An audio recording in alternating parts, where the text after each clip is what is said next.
नमस्कार दोस्तों, कैसे हैं आप सब। मेरे चैनल रोचक जानकारी में आप सभी का एक बार फिर से बहुत हार्दिक स्वागत है।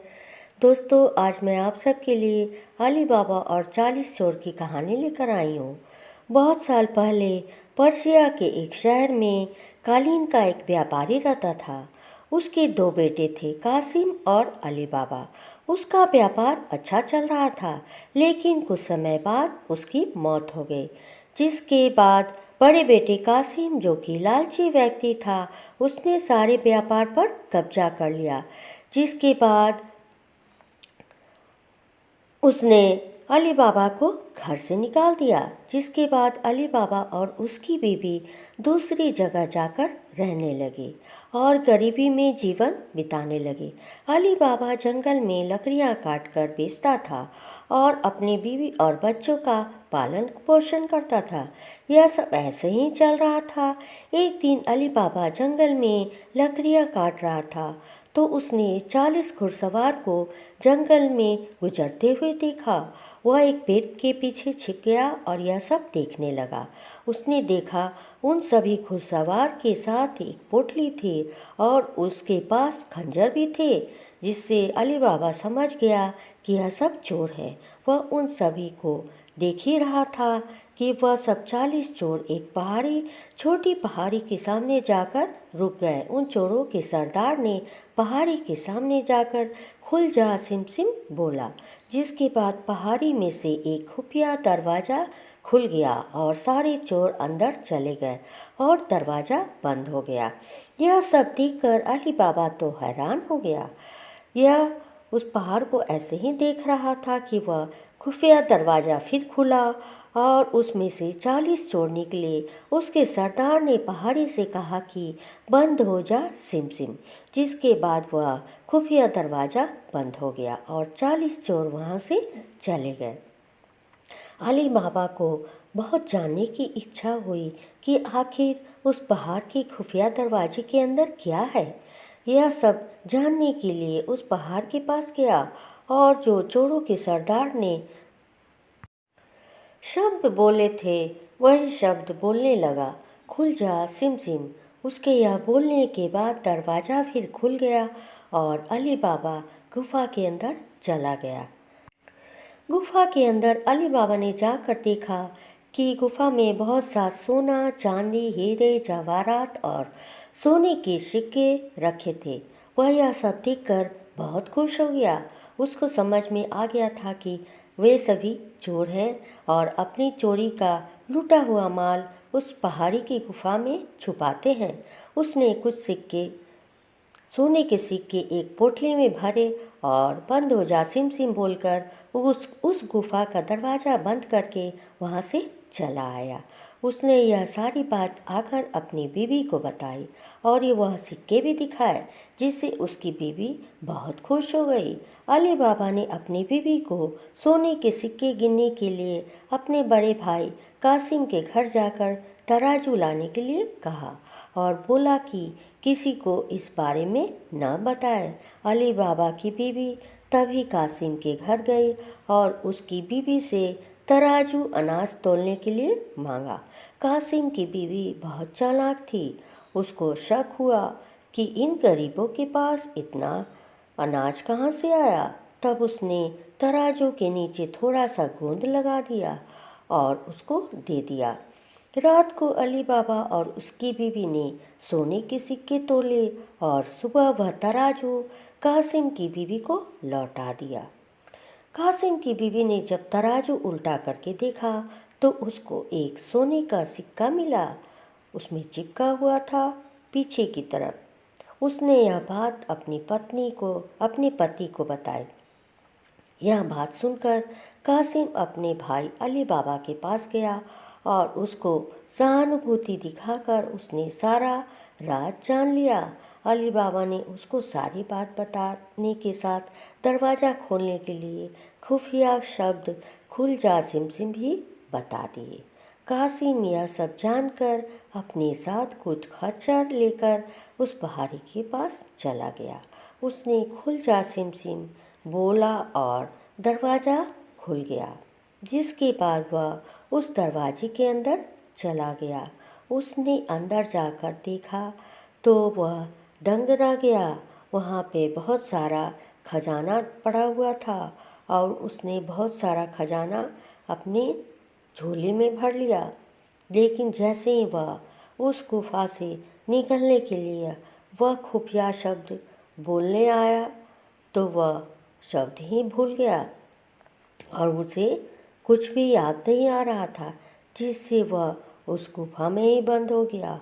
और कुछ देर बाद वहाँ पे वे 40 चोर आए और दरवाज़ा खोलकर अंदर आए तो उसने कासिम को देखा। उसे कासिम मिला।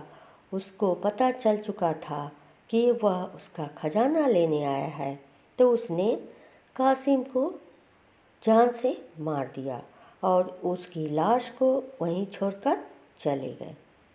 जब बहुत देर तक कासिम नहीं आया तो कासिम की बीवी दौड़ी दौड़ी अली बाबा के घर गई और सारी बात जाकर बताई। तब अली बाबा उसको ढूंढने के लिए गुफा के अंदर गया तो उसने कासिम की लाश को देखा और वह बहुत दुखी हुआ, जिससे उसको काफ़ी अफसोस भी हुआ और वह उसकी लाश को अपने साथ खच्चर पर लाद कर घर ले आया।